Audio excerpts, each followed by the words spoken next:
In this video, I am going to show you how we can disable the start screen in Microsoft Office 2019. So whenever you start any application, for example, Excel, you are greeted with this screen known as start screen.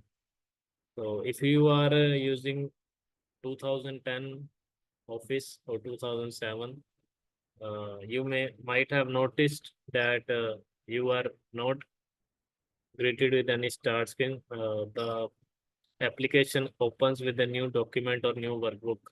So if you are a user of Excel 2013, 16, 19, or 21, you are greeted with the start screen. So you have to choose blank workbook first.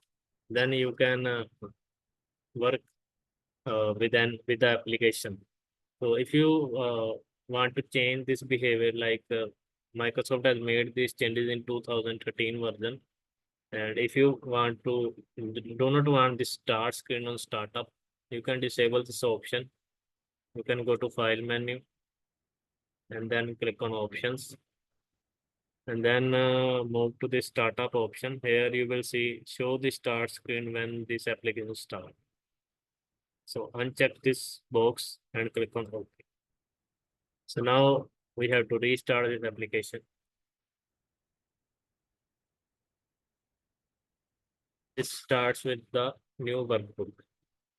This was the same feature back in 2007 and 2010. So if you want to re-enable it, perform the steps again, click on options, and check this box. Okay. So now again you have to open your program. So again you are greeted with the start screen.